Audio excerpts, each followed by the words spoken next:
Bismillahirrahman ji. Okay ji, so now we are starting the second lecture of rheumatology. Basically ये skeletal-muscular system का है continuation और इसके अंदर हम अभी देखेंगे कि आज का जो हमारा है टॉपिक वो पहला गाउट देखते हैं, ठीक है? सिनेरियो में दूंगा आपको, ये टॉपिक छोड़ दें आपके टॉपिक क्या है? सिनेरियो देखते हैं। हमें नहीं पता कि गाउट का पेशेंट है, किस चीज़ का पेशेंट है। यानी आपके एग्ज़ाम के अंदर ऑब्वियसली ऐसा थोड़ी होता है कि जी ये टॉपिक है गाउट का तो आप ये देखें। तो हमने तो सिनेरियो बेस्ड चीज़ों को देखना है, हमें अंडरस्टैंडिंग होनी चाहिए चीज़ों की। तो सिनेरियो मैं इस तरह स्टार्ट करता हूँ कि आपके पास एक पेशेंट आता है and patient is 55 years old, 55 years old mail, ठीक है जी। नॉन डायबिटिक है पेशेंट। नॉन डायबिटिक मीन्स कि डायबिटीज़ है उसको। उसके बाद पेशेंट को क्या है, जॉइंट पेन है, ठीक है। और स्पेशली जो जॉइंट पेन कहाँ पे है वो है big toe of the right foot. Suppose big toe of the right foot, यहाँ पर उसको पेन। इसके अलावा क्या है, पेन कब से है जी? पेन सपोज कर लेते हैं कि pain is from last 1 year on and off, यानी कभी होती है कभी खत्म हो जाती है। Then he is also having swelling of that joint and redness over the joint, ठीक है। ये सिनेरियो है उसका। इसके अलावा पेशेंट को कोई अदर देन इसके कोई कहता है जी multiple joint pain some time मुझे होती हैं, ठीक है। History of multiple joint pains हैं, अभी नहीं है, प्रीवियस हिस्ट्री में जब आपने से पूछा कि अच्छा अभी और कोई मसला तो नहीं होता, तो उसने कहा डॉक्टर साहब मुझे पहले भी ना मल्टीपल जॉइंट्स में पेन होती थी। तो मल्टीपल जॉइंट पेन्स के साथ वो आपके पास था, ठीक है। पेन्स जो है वो क्या होती हैं, relieved by medication, by taking medication and बस होती हैं, मजीद बढ़ जाती हैं, इसके बारे में पेशेंट आपको कुछ खास नहीं बता पाता। ये आपका सिनेरियो है। अब आप as a doctor you are sitting in OPD, ठीक है। हाँ, ये ओपीडी क्लिनिक है आपका। आप ओपीडी में बैठे हैं, ये पेशेंट आपके पास आ गया है। द फर्स्ट स्टेप जो आपने किया, आपने हिस्ट्री दी पेशेंट की। सेकंड स्टेप के अंदर आपने किया एग्जामिनेशन, ठीक है। एग्जामिनेशन के अंदर मैंने आपको बता दी है कि उसकी राइट बिग टो जो है वो स्वोलन है, टेंडर है, पेन है और पेशेंट को रेडनेस है उसके ऊपर, ठीक है। और ये पेशेंट कहता है जी 1 साल से मुझे है। इसके अलावा आपने उसके मल्टीपल जॉइंट्स का जो एवैल्यूएशन की है वो दैट्स फाइन। पेशेंट डायबिटिक है, हमें ऑलरेडी इस चीज़ का पता है। ठीक। तो पेशेंट इज ऑलरेडी डायबिटिक, तो हमें इस चीज़ का आइडिया है। अब इस सिनेरियो को लेके ना अब आपने मुझे बताना है कि आपने इस पेशेंट की डायग्नोसिस यानी डिफरेंशियल डायग्नोसिस क्या-क्या है और आपने इस पेशेंट की कौन-सी इन्वेस्टिगेशंस करानी है and what is the possible treatment for this patient, ठीक है। एग्जैक्ट एग्जाम के अंदर इस तरह बेटा आपसे पूछा जाता है, वो ये नहीं पूछते जी गाउट है तो आएँ जी गाउट को रट्टा लगाना शुरू कर। तो हम उसी फॉर्मेट के ऊपर अपने लेक्चर्स को बेस करते हैं। अब देखें, आपने क्या करना है, हिस्ट्री लेनी है। अब हिस्ट्री में क्या इंपॉर्टेंट पॉइंट्स आप और पूछना चाहेंगे इस पेशेंट? जी, जॉइंट पेन मैंने बता दी है। एक ही मैंने कहा जी बिग टो, मैंने यहाँ इस डायग्राम को भी छोड़ दें, जस्ट मैं आपको ये हाइलाइट कर रहा हूँ, हालाँकि यहाँ बिग टो का कोई लेना-देना नहीं है, यहाँ ये सेकंड फिंगर का मसला है। ठीक है? तो मैंने आपको बिग टो दी है। आप मुझे बताएँ कि इस पेशेंट से और हिस्ट्री अगर आप पूछना चाहें, तो क्या आप पॉइंट्स पूछना चाहेंगे? क्या इन्फॉर्मेशन आप मज़ीद लेना चाहते हैं? आप ऐड करना चाहेंगे, मोस्ट वेलकम, नहीं तो मैं साथ-साथ बताता जाता हूँ। देखिए मैं इंटरेस्टेड हूँ, अच्छा इस पेशेंट को कहीं ट्रॉमा तो नहीं हुआ? हो सकता है ना ट्रॉमा हुआ हो। अच्छा इस पेशेंट को इसके साथ फीवर तो नहीं है, ठीक है? अच्छा इस पेशेंट की कोई फैमिली हिस्ट्री तो नहीं है इसी तरह की पेन की, ठीक है? अच्छा इस पेशेंट को क्या आप कह सकते हैं कि इसके साथ और कोई एनी अदर इश्यू तो नहीं है, बाकी जॉइंट्स के अंदर पेन तो नहीं है, जैसे हमने पहले भी डिस्कस की है। ठीक है, एल वेरी गुड, चलो जी आप चाहते हैं जी अच्छा इसकी आप हैबिट हैबिट की हिस्ट्री लेना चाहते हैं, शाबाश। तो आप उसे कहते हैं अच्छा हाँ, वेरी गुड, अल्कोहल की हिस्ट्री तो नहीं है पेशेंट की। आपने कहा जी मीट कंजप्शन कितनी है? आपने कहा जी पेशेंट की history of auto immune disorders तो नहीं है। ठीक है। पेन वर्स कब होता है? Very good question, very good question, कि पेन का पैटर्न क्या है। ठीक है, वर्स कब होता है? सपोज मॉर्निंग में वर्स होता है, ठीक है, या नाइट पे जब वो काम करके आता है तब वर्स होता है, क्या हर वक़्त पेन रहता है? किसी भी सूरत में जो मैनेज नहीं होता। शाबाश! तो अब हम पीछे पढ़ के आए थे 2 बीमारियाँ, कि अगर पेन मॉर्निंग में वर्स हो, मॉर्निंग के अंदर इफ यू रिमेंबर, तो हम कहते थे कि ये उस वक़्त यानी मॉर्निंग स्टिफनेस ज़्यादा हो, 1 घंटे से ज़्यादा या 30 मिनट से ज़्यादा हो जाए, तो हम कहते हैं ये रूमेटॉइड आर्थराइटिस है, अगर आपको याद हो। जी। और अगर हम कहते थे कि पेन 30 मिनट से पहले मॉर्निंग स्टिफनेस उसकी बेहतर हो जाती है, तो और डे बाय डे यानी सुबह के टाइम उसकी पेन कम है, फिर ग्रेजुअली डे बाय डे बढ़ती जाती है, तो हमें याद है ये ओस्टियोआर्थराइटिस।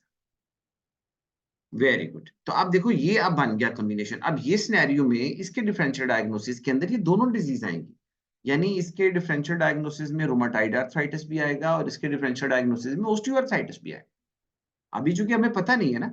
हाँ, अब हमने कहा था कि जो रूमेटॉइड आर्थराइटिस है उसमें अदर देन जॉइंट्स भी इन्वॉल्वमेंट होती है, अगर आपको याद है। मैंने कहा था नोड्यूल्स बन जाते हैं इधर, जिनको हम रूमेटॉइड नोड्यूल्स कहते थे। ठीक है? इसके अलावा भी बहुत सारे ऑर्गन्स की इन्वॉल्वमेंट हमने डिस्कस किया था कि उसके अंदर होती है। तो ये सारा सिनेरियो है। अब अगर मैं आपसे कहूँ कि इसी पेशेंट की आप इन्वेस्टिगेशंस कराना चाहें, तो क्या इन्वेस्टिगेशंस आप करवाएँगे?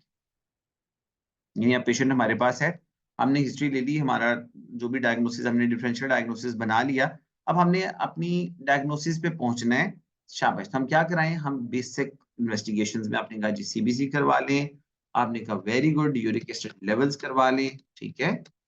करवा लिया जी। उसके बाद आपने कहा सी रिएक्टिव प्रोटीन सीआरपी करा लें, ठीक है, यूरिक एसिड हमने बोल लिया, आगे शाबाश और बताओ? बाकी भी डिफरेंशियल डायग वेरी गुड यार, एक्स-रे करवा लें जॉइंट का, शाबाश, वेरी गुड।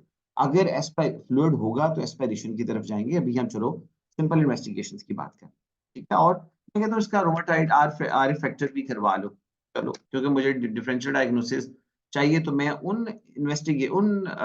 जो डिसीज़ेज़ जो मेरे डीडी के अंदर आ रही हैं, मैंने उनको भी थोड़ा बहुत देखना है। हाँ, अगर मुझे लग रहा है नहीं कोई इतनी ज़रूरत नहीं है, तो इनिशियल इन्वेस्टिगेशंस के बाद हम फिर अपनी अगर डायग्नोसिस नहीं बनता तो हम बाकी डायग्नोसिस की तरफ चलते हैं। वेरी गुड जी। तो बिल्कुल ठीक आप लोगों ने कहा। अब यही सारी स्टोरी देखते हैं कि बुक में क्या कहती है। तो ये मैंने सिनेरियो डिस्कस कर लिए। अब सिर्फ हमारे पास इसका ट्रीटमेंट प्लान डिस्कस करने वाला बाकी रह गया, वो हम आगे जाएँ। लो जी, फिर इसमें होता क्या है, अगर सपोज़ करें कि गाउट है इस पेशेंट को, तो एक बड़ी इंपॉर्टेंट पॉइंट है मोनो आर्टिकुलर आर्थराइटिस। ये इतना ही काफ़ी है डायग्नोसिस के लिए। मोनो आर्टिकुलर क्योंकि पीछे हम पढ़ के आए थे, जो हम अगर आपको याद हो, हम पढ़ के आए थे ओस्टियोआर्थराइटिस। हमने कहा था मल्टीपल जॉइंट्स, याद है? Hip, shoulder, knee and hip joints हमने कहा ज़्यादा इन्वॉल्व होते हैं। हमने रूमेटॉइड आर्थराइटिस पढ़ा मल्टीपल जॉइंट्स, ठीक है? छोटे, बड़े सारे जॉइंट्स हमने कहा उनकी इन्वॉल्वमेंट होती है।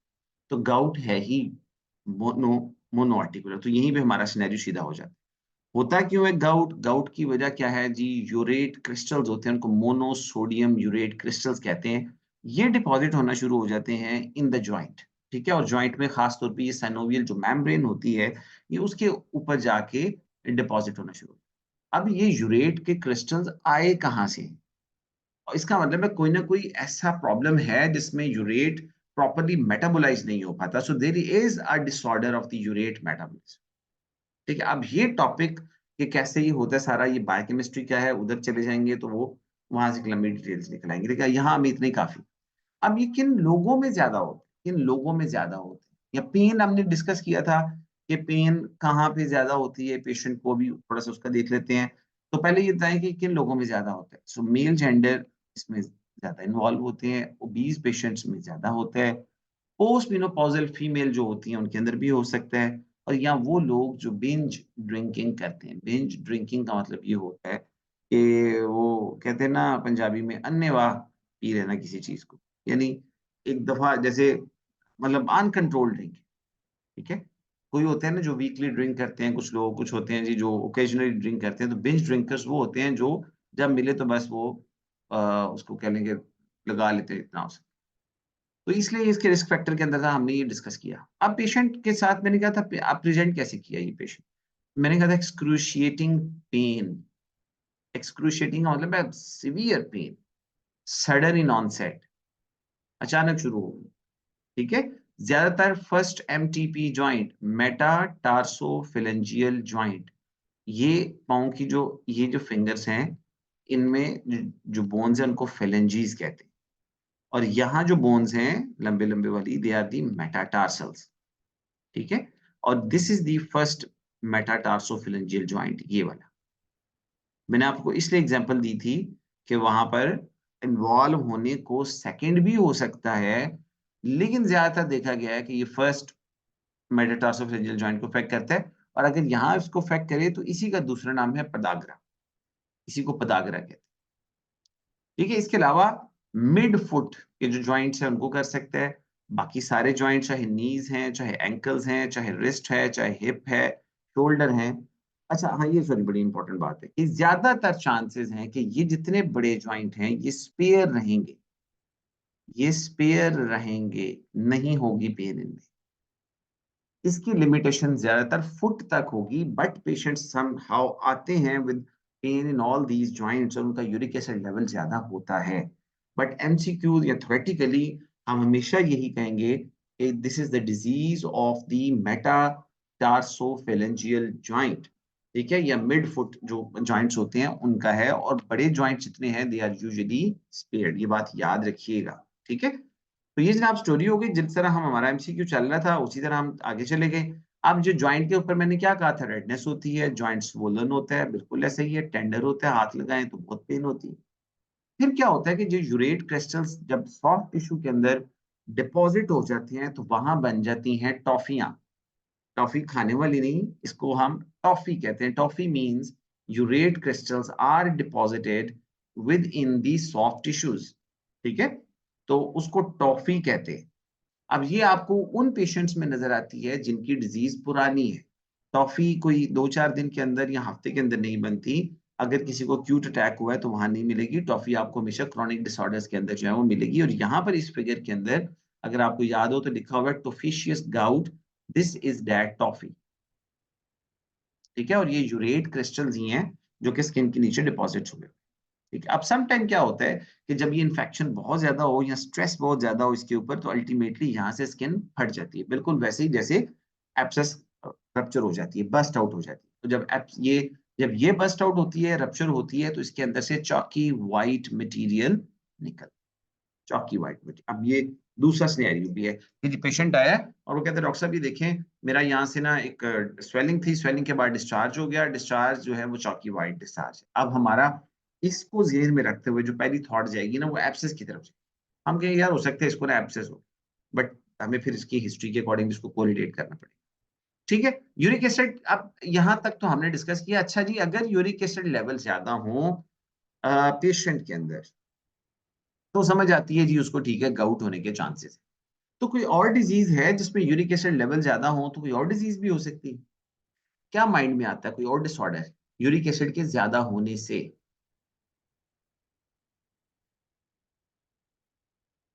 बिल्कुल ठीक है दानिश, आगे लिखा हुआ है, बिल्कुल you are right. So kidney stones, kidney stones. तो सम टाइम ये पेशेंट्स हमारे पास गाउट प्लस किडनी स्टोन्स के साथ आते हैं।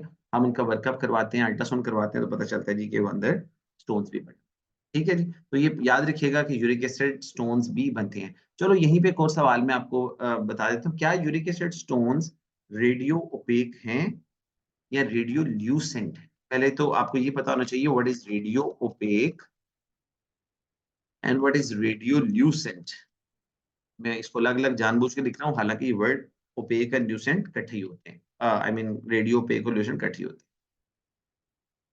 जी बेटे, मैं अब मारिए देखो, अब यहाँ पे अगर मैं बात करूंगा ना कि क्यों नहीं होता, तो इट्स अ लॉन्ग स्टोरी। मैं आपसे वही कह रहा हूँ कि ये पीछे सारा मेटाबॉलिज्म बायोकेमिस्ट्री के टॉपिक है कि जी कहाँ पे कौन सा एंजाइम डेफिसिट होगा, थोड़ा बहुत मैं यहाँ उसका जब हम इसकी आगे ट्रीटमेंट डिस्कस करते हैं तब मैं डिस्कस करता हूँ, ठीक है जी। एक्सरे पे जो विजिबल नहीं होते they are radiolucent, not visible on simple x-ray. और जो नजर आते हैं they are radiopaque, visible, ठीक है। So not visible and visible. तो अगर एक एक्सरे पे स्टोन विजिबल ही नहीं आएगा तो फिर उसका डायग्नोसिस हम कैसे बनाएंगे? मतलब पेशेंट आया और कहता है डॉक्टर साहब मुझे पेन है यहाँ पर, तो मैं तो अक्सर कहता होता हूँ एज ए यूरोलॉजिस्ट भी, मैं कहता हूँ जाओ जी एक्सरे करा के लेके आओ पहले आप। और एक्सरे लेके आ गया, मुझे कहते हैं डॉक्टर साहब देखिए इसमें तो कोई स्टोन नजर नहीं आ रहा। So then how I can diagnose the uric acid stone? अगर अगर एक्सरे पे नजर ही नहीं आ रहा तो फिर मैं क्या करूँ? क्या ख्याल है? क्या मेरे पास ट्रीटमेंट, क्या और ऑप्शंस हैं जिससे मैं डायग्नोसिस बना सकता हूँ? सोचो। और अगर नहीं समझ आ रही तो ये बताओ मुझे कि अल्ट्रासाउंड के ऊपर क्या सारे स्टोन नजर आते हैं कि नहीं आते? कि अल्ट्रासाउंड पे भी ऐसा ही होता है, कुछ नजर आते हैं, कुछ नजर नहीं आते? जी, तो शाबाश। तो फिर हमें जाना पड़ेगा, we have to go for ultrasound, ठीक है? अल्ट्रासाउंड याद रखिएगा कि वो स्टोन मिस नहीं करता। ऑल्दो अगर ऑपरेटर डिपेंडेंट है, ऑपरेटर ने मिस कर दी, that's a different story. But usually ultrasound के ऊपर जो है वो स्टोन हमें नजर आ जाते हैं। All type of the stones are visible in x-ray, on ultrasound, sorry. अच्छा, सपोज कर लेते हैं, सपोज कर लेते हैं अल्ट्रासाउंड पे भी स्टोन नजर नहीं आया, बट सिम्पटम्स हैं पेशेंट को, ठीक है? सिम्पटम है पेशेंट को, लेकिन अल्ट्रासाउंड पे स्टोन विजिबल नहीं है। वो कहीं, वो कहते हैं जी कहीं न कहीं नीचे यूरेटर में चला गया होगा, तो वो स्टोन देखना हो, वो यूरिक एसिड स्टोन हो, तो फिर आप कैसे करें? एक्स-रे पे नज़र नहीं आ रहा, अल्ट्रासाउंड पे भी नज़र नहीं आ रहा। Now what's the next option? So the next option is going to be CT KUB, kidney, ureter and bladder, CT scan KUB. So याद रखिएगा जो स्टोन उस पे एक्सरे में विजिबल नहीं होते, जैसे कि यूरिक एसिड स्टोन है, वो फिर सिटी पे विजिबल होते हैं, ठीक है? सिटी पे, तो इसका डायग्नोसिस हम फिर सिटी पे ही करते हैं। अच्छा, और फिर अब चूंकि ये यूरिक एसिड की वजह से बने होते हैं, तो अब इनका जो ट्रीटमेंट होता है वो यही होता है कि आप जो यूरिनरी पीएच होती है उसको चेंज करें, क्योंकि ये एसिडिक पीएच के ऊपर बनती है। तो अगर यूरिन की पीएच आपने 6 से नीचे रखी हुई है तो चांसेस हैं स्टोन बनने के। तो हम उसकी पीएच को क्या करते हैं, बढ़ा देते हैं। तो हम उनको फिर अल्कलाइन सिरप्स जो होते हैं वो देते हैं, ताकि उनकी पीएच ज्यादा रहे, तो ये स्टोन डिसॉल्व होना शुरू हो जाए। ठीक है, अल्कलाइजेशन, बिल्कुल अल्कलाइन पीएच करते हैं तो ये प्रॉब्लम सॉर्ट हो। शाबाश। लो जी, सारा कुछ हो गया। अब अगर मैंने कहा ये जॉइंट स्वोलन था, तो स्वोलन जॉइंट को what you can do is you can always go for aspiration. लेकिन आप पहले फील करते हैं हाथ से, फील करके उसकी फ्लक्चुएशन देखते हैं। If you are sure that there is some amount of fluid in the joint cavity, then obviously you will go for aspiration. If there is no like fluctuation or there is no accumulation of fluid, तो फिर हमें there is no need of doing any aspiration. But yes, most of the time ऐसा होता है, we put a needle, हम उसको aspirate कर लेते हैं, then we send this aspirated fluid for some specific testing. ठीक है? तो डायग्नोस्टिक टेस्ट अगर मैंने करना हो, ये देखो वर्ड यूज हुआ है उसने, डायग्नोस्टिक टेस्ट। डायग्नोस्टिक टेस्ट देखो, डायग्नोस्टिक टेस्ट क्या होता है, कंफर्मेटरी टेस्ट क्या होता है, ये इनमें डिफरेंस है। यहाँ पर हमने क्या किया है, यहाँ पर हमने सिंपल एक एस्पिरेट करके उसको हमने भेजना है, उससे हमें डायग्नोसिस मिल जाएगा। तो डायग्नोस्टिक टेस्ट में हमने क्या किया, हमने एस्पिरेशन की फ्लूइड का, और वहां पे क्या निकली, वहां नीडल शेप्ड नेगेटिवली बायरफ्रिंजेंट क्रिस्टल्स निकली। ठीक है? अच्छा, अब ये इसको डिफरेंशिएट हम आगे जाके करेंगे कि गाउट और सूडो गाउट में क्या होता है। ये जो स्टोरी है कि वो निकला क्या, ये लैब वालों ने प्रिपेयर किया, उन्होंने हमें बताया कि जी जो आपने निकाला है उसके अंदर क्रिस्टल शेप्ड हमें जो है वो सॉरी नीडल शेप्ड हमें क्रिस्टल्स मिल रहे हैं। तो हमारा डायग्नोसिस ऑलमोस्ट कंफर्म हो जाता है कि अच्छा यार ये गाउट ही हो। फिर उसके बाद लैब लैब टेस्ट आप सबने क्या कहा था कि यूरिक एसिड करवा लिया हमने, तो 7.5 से ज्यादा हो most of the time, most of the time. मैं फिर बड़ी इंपॉर्टेंट बात कहूंगा, चाहिए बल्कि इस तरह कर लेते हैं। हर वो पेशेंट जो गाउट के साथ आएगा उसमें यूरिक एसिड लेवल हमेशा ज्यादा होंगे, पहला पॉइंट। दूसरा पॉइंट, हर वो पेशेंट जिसका यूरिक एसिड लेवल ज्यादा है, जरूरी नहीं कि उसको गाउट हो। ठीक है? तो जिसको गाउट हो गया ना, उसमें तो sure shot 100% uric acid level ज्यादा ही होंगे। लेकिन अगर किसी का वैसे यूरिक एसिड लेवल ज्यादा जा रहा है, जरूरी नहीं कि उसको गाउट डेवलप। ठीक है? तो ये दोनों इस तरह का इनका रिलेशन बनता है। सो बट ये लिखा हुआ है कि यूरिक एसिड लेवल ज्यादा हो, but may be they have a normal value of the uric acid, ये भी हो सकता है। बट ये अगेन वही बात है, प्रैक्टिकली देखा जाता है कि जब यूरिक एसिड लेवल ज्यादा होते हैं, गाउट हुआ होता है, तो यूरिक एसिड लेवल ज्यादा ही। एक्स-रे में मैंने क्या कहा था कि हमें यूरिक एसिड की क्रिस्टल्स वहां डिपॉजिट हुई होंगी, तो ऑब्वियसली बात है कि वो जाके वहां क्या करेंगी, वो जो कॉर्टेक्स ऑफ द बोन जो होता है, उसको हम कॉर्टिकल बोन कहते हैं, उसके अंदर घुस के उनको डैमेज करेंगी। इनको पंच आउट इरोजन्स या लीजन्स हम कहते हैं, और या इनको रैट बाइट इरोजन्स कहते हैं। ठीक है? ये पक्का सिनेरियो है, पक्का एमसीक्यू है। कहता है जी एक्सरे फाइंडिंग्स बताइए इन अ पेशेंट विद गाउट। तो दिस इज द आंसर। ठीक है। अच्छा, अब आप लोगों ने किसी ने बात की थी कि हाइपरयूरिसीमिया क्या होता है। हाइपरयूरिसीमिया का मतलब होता है कि यूरिक एसिड लेवल्स का ब्लड के अंदर ज्यादा हो जाना, और अभी मैंने कहा कि उसी की वजह से पेशेंट को गाउट डेवलप होता है। So what are the different causes of hyperuricemia. अब उसमें फिर किसी ने आप में से जिक्र किया था कि प्यूरिन्स एंड पायरिमिडीन्स जब टूटते हैं उसके बाद यूरिक एसिड लेवल जाता है। अच्छा, इसको इस तरह कर लेते हैं कि एक पेशेंट है, उसको ट्यूमर था। ठीक है, ट्यूमर। ट्यूमर के लिए हमने क्या कहा, हमने उसे कहा जी जाएँ जाके रेडियोथेरेपी कराएँ, शुआएँ लगवाएँ या कीमोथेरेपी। कीमोथेरेपी कराने के बाद वो हमारे पास 2 महीने के बाद आया, कहता है डॉक्टर साहब देखिए मुझे तो ऐसे लगता है कि जैसे गाउट डेवलप हो। तो आखिर क्या हुआ होगा उस कीमोथेरेपी के बाद? हुआ ये कि ये जो सेल्स थे, कैंसरस सेल्स, जब आपने इनको तोड़ा, तो इनके अंदर न्यूक्लियस भी था, वो भी टूटा। जब न्यूक्लियस टूटा तो उसके अंदर से प्यूरीन्स एंड पायरिमिडीन्स वो भी निकली। यानी जो जब डीएनए टूटेगा तो वहाँ से आपको पता है ना प्यूरीन्स एंड पायरिमिडीन्स रिलीज़ हो जाएँगी, और जब उनका मेटाबॉलिज़्म हुआ तो एंड पे यूरिक एसिड बनना शुरू हो। इसे कहते हैं इंक्रीज़ सेल टर्नओवर। ये हेमोलिसिस में भी हो सकता है, या वैसे ब्लड टूट जाए किसी भी वजह से, ये ब्लास्ट क्राइसिस के अंदर भी हो सकता है। ये ल्यूकीमियाज़ जब होते हैं तो उनके अंदर क्या होता है, ब्लास्ट सेल्स जिनको हम इमैच्योर सेल्स कहते हैं वो बहुत ज़्यादा बढ़ जाते हैं। उनकी वजह से भी ऐसा हो सकता है। उनकी ट्यूमर लाइसिस अभी मैंने आपको बताया कि जिस तरह ट्यूमर आप ब्रेक करेंगे तब भी हो सकता है। मायलोडिस्प्लेसिया अगेन वही बात है, जो डब्ल्यूबीसीज़ के डिसऑर्डर्स होते हैं उनके अंदर भी ऐसा हो सकता है, एंड सोराइसिस जो है उनके अंदर भी ऐसा हो सकता है। So all these conditions will leads to increase cell turnover. हाँ जी, बिल्कुल। जो आगे प्यूरीन्स है उनका आगे फर्दर मेटाबॉलिज्म होता है, वो हाइपोजेंथीन में, देन ज़ैंथीन में, और ज़ैंथीन आगे जाके एक एंजाइम होता है ज़ैंथाइन ऑक्सीडेज एंजाइम, जो उसको बाद में यूरिक एसिड में कन्वर्ट करता है, और यही एंजाइम आगे जाके जिनको हम इन्हिबिट करके, यानी इसका ट्रीटमेंट भी यही होगा कि हम इन्हीं एंजाइम्स को इन्हिबिट करेंगे तो ये हो जाएगा, उसमें कवर हो जाएगा। उसके बाद आगे जी नेक्स्ट क्या है, साइक्लोस्पोरिन्स, ये एक ड्रग है, डिहाइड्रेशन से होता है। डायबिटीज की मैंने एग्जांपल सिनेरियो में भी दी थी। डाइट के अंदर वो लोग जो जो रेड मीट खाने वाले हैं, पसंद करते हैं, अल्कोहल हमने डिस्कस कर लिया। डायूरेटिक्स, ये बड़ा फेवरेट एमसीक्यू है कि कौन सी डायूरेटिक्स हैं जो कि गाउट करवा सकती हैं, कौन सी हैं जो गाउट करवा सकती हैं? चलिए ये मेरा सवाल है आप लोगों से, मीनवाइल आगे जाके हम इसको देख भी लेंगे। जी शाबाश, very good, the answer is thyroid diuretics. ठीक है? थायराइड डाययूरेटिक्स यूरिक एसिड को रीअब्सॉर्ब करवा देती हैं ब्लड के अंदर। यूरिन के अंदर एक्सक्रीशन कम हो जाती है जिसकी वजह से एक्यूमुलेशन हो जाती है। लेड पॉइज़निंग में भी सेम स्टोरी है, लिशनी-हैंस सिंड्रोम है जिसके अंदर भी एंजाइम डेफिसिट्स होते हैं।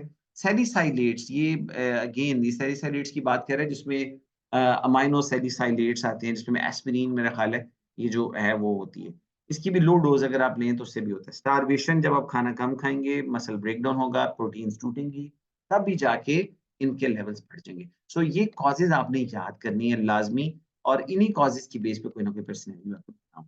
वो कहेगा जी एक पेशेंट है, जैसे मैंने एग्ज़ाम्पल दी, रेडियोथेरेपी करवा के आया उसके बाद। एक पेशेंट है उसको डायबिटीज़ इंसिपिडस है या थायराइड डाययूरेटिक्स ले रहा था उसके बाद, तो इस ये जी, अब ट्रीटमेंट डिपेंड करती है कि किस फ़ेज़ में पेशेंट है। आपके पास 3 तरह की 2 तरह की मेन फ़ेज़ेज़ होती है। Number 1 acute phase. Acute phase वाला बंदा तो चीखें मार रहा होता है, चिल्ला रहा होता है कि जी मुझे बताएँ, दर्द हो रही है। तो आप उसको तो करेंगे पेन फ्री, और पेन फ्री क्या करेंगे? हाई डोज़ ऑफ एनसेड्स आप। ख़ास तौर पे इसमें जो ड्रग प्रेफ़र की जाती है वो इंडोमेथासिन है। फर्स्ट लाइन थेरेपी है, पक्का एमसीक्यू है। सेकंड में आ जाइए, कॉल्चिसिन में भी यूज़्ड, बट ऑब्वियसली बात है कि it is inferior to the NSAIDs, तो हम कॉल्चिसिन आम रूटीन में तो यूज़ नहीं करते। पेशेंट आता है, हम उसे कहते हैं जी एनसेड्स दे दिए। अब एनसेड्स के अंदर आपको पता है डाइक्लोफेनिक सोडियम ये सारा कुछ है, बट प्रेफरेबली इंडोमेथासिन। स्टेरॉइड्स भी आप दे सकते हो, खास तौर पे उन पेशेंट्स के अंदर जिनमें एनसेड्स काम ना करें। स्टेरॉइड्स क्या करते हैं? They are anti inflammatory. तो इन्फ्लेमेशन कम होती है तो पेशेंट की पेन सेटल हो जाती है। बट याद रखिएगा, या स्टेरॉइड्स देने की इंडिकेशन 2 ही हैं। वन इज़ के एनसेड से असर नहीं हो रहा। नंबर 2, एनसेड्स कॉन्ट्रा इंडिकेटेड हैं बिकॉज़ ऑफ सम रीज़न। खास तौर पे जैसे हमने कहा रीनल डिसऑर्डर्स होते हैं तो उसमें हम एनसेड्स नहीं देते। ये 2 काम, ये तो इमरजेंसी में करने हैं, तो मरीज़ इमरजेंसी में जब आएगा this is the treatment. Emergency में आप बातें नहीं करेंगे कि जी हम उसको एलोपेरिडोल दे देंगे, ये कर देंगे, नहीं। उस वक़्त पेन फ्री करें एंड जो एक्यूट फेज़ है उसको ट्रीट करें and send the patient home. Then you can ask him to come in follow-up, और वो आपके पास ओपीडी में आए, फिर वहाँ से आप उसकी मेंटेनेंस थेरेपी पे उसको डालें। और एलोपेरिडोल जो है वो उन पेशेंट्स, देखें यूरिक एसिड बढ़ने की 2 वजूहात हो सकती हैं। या तो यूरिक एसिड बॉडी से निकल नहीं रहा, यानी एक्सक्रीशन का मसला है, या यूरिक एसिड बॉडी में बर्न ज़्यादा है। जो बर्न ज़्यादा रहता है उन्हें हम कहते हैं ओवर प्रोड्यूसर्स, ये वो लोग होते हैं जिनमें ज़ेनथाइन ऑक्सीडेज एंजाइम को इनहिबिट करने का हमें फ़ायदा होगा। तो जो ओवर प्रोड्यूसर्स होते हैं, इनके अंदर हम एलोपिरिनोल यूज़ कर सकते हैं, ठीक है? Those with contraindications to probenecid treatment. अब ये एक और ड्रग भी है, वो भी दी जा सकती थी, लेकिन यहाँ पर एलोपिरिनोल हमने क्यों दी है? एलोपिरिनोल इसलिए दी है कि वो उसको जाके ब्लॉक कर लेगी। लेकिन अगर वो पेशेंट्स जिनके अंदर प्रोबेनिसिड हम नहीं दे सकते, उनके अंदर भी हम एलोपिरिनोल स्टार्ट करते हैं, तो वो कौन से पेशेंट्स हैं जिनमें हम दूसरी ड्रग जिसका नाम प्रोबेनिसिड है नहीं दे सकते? उसमें वो लोग जिनके अंदर टॉफ़ी बन गई हुई है, वो लोग जिनमें रीनल स्टोन्स या रीनल डिज़ीज़ डेवलप हो चुकी हुई है क्रॉनिक, उनके अंदर प्रोबेनिसिड नहीं देते। अब ये एमसीक्यू इस तरह आया हुआ है कि probenecid is contraindicated in which of the following conditions, और उसके अंदर ये 2 कंडीशन आपने याद रखने हैं, ठीक है? या वो पेशेंट्स जो रिफ्रैक्टरी केसेज़ हैं जिनका प्रोबेनिसिड देने के बावजूद भी असर नहीं हो, तो उन लोगों के अंदर एलोपेरिडोल। तो एलोपेरिडोल क्या कर सकती है? Decreases the incidence acute urate nephropathy, जो यूरिक एसिड से किडनी का डैमेज होना था, ये उसको भी प्रिवेंट कर सकती है। तो आजकल देखो फिर वही बात आ गई कि हमारे पास जो ड्रग यूज़ हो रही है दैट इज़ द एलोपेरिडोल। बाकी आ जाती हैं हिदायत, इंस्ट्रक्शंस, क्या-क्या इंस्ट्रक्शन है भाई? वेट कम करो, ठीक है? कोई ऐसी चीज़ मत खाओ, एकदम से बिंज ईटिंग मत करो, बिंज ड्रिंकिंग मत करो, अवॉइड अल्कोहल करो, कंज्यूम रेड मीट का इस्तेमाल जो है वो कम। अब यहाँ जो वर्ड कॉल्चिसिन हमने आया था ना कि कॉल्चिसिन क्यों यूज़ करते हैं? कॉल्चिसिन बेसिकली न्यूट्रोफिल्स की अट्रैक्शन एट द जॉइंट वो कम करती है। अब colchicine is not the treatment of the uric acid levels. Uric acid के प्रोडक्शन को कम नहीं कर रहे, ठीक है? ये सिर्फ़ क्या कर रही है, जो पेन और जो इन्फ्लेमेशन है ना, उसको डिक्रीज़ कर रही है। तो न्यूट्रोफिल्स से उधर मूव जो कर रहे थे ना, उसको हम कहते थे कीमोटैक्सिस। ये उनको ब्लॉक कर देती है। उन्हें कहती है इधर आने की ज़रूरत नहीं है, तो मत आओ। तो उससे फिर क्या होता है, ना मीडिएटर्स बनते हैं, ना वहाँ इन्फ्लेमेशन होती है, एंड उससे फिर पेशेंट की पेन और ये सब चीज़ें जो हैं वो सेटल हो जाती हैं। जी, ठीक है? तो ये जो फ़ीलिया या बाकी जो चीज़ें होती हैं उसको प्रिवेंट करने के लिए। तो ये जनाब 2-3 चीज़ें थी, गाउट वर्सेस सूडो गाउट। जल्दी से बता देता हूँ। गाउट में यूरिक एसिड आपको पता है उसका मेन मसला होता है मेल जेंडर था, बिंज ड्रिंकिंग, ईटिंग हमने डिस्कस कर लिया। फर्स्ट बिग टो मैंने कहा था मेनली इफेक्ट होता है, नीडल शेप्ड क्रिस्टल्स अंदर बनती हैं और नेगेटिव बायरफ्रिंजेंस होते हैं। सूडो गाउट के अंदर ये पॉजिटिव होता है, क्रिस्टल जो है रोम्बाइड होती हैं, ज़्यादातर इन्वॉल्वमेंट रिस्ट एंड नीज़ इसमें हो। बाकी इसके अंदर जो डिसऑर्डर है वो हीमोक्रोमेटोसिस, हाइपर पैराथायराइडिज्म या बाकी जो उन चीज़ों। ओके जी, so meeting is going to end. Thank you so much. दोबारा जॉइन कीजिएगा इन 5 मिनट्स।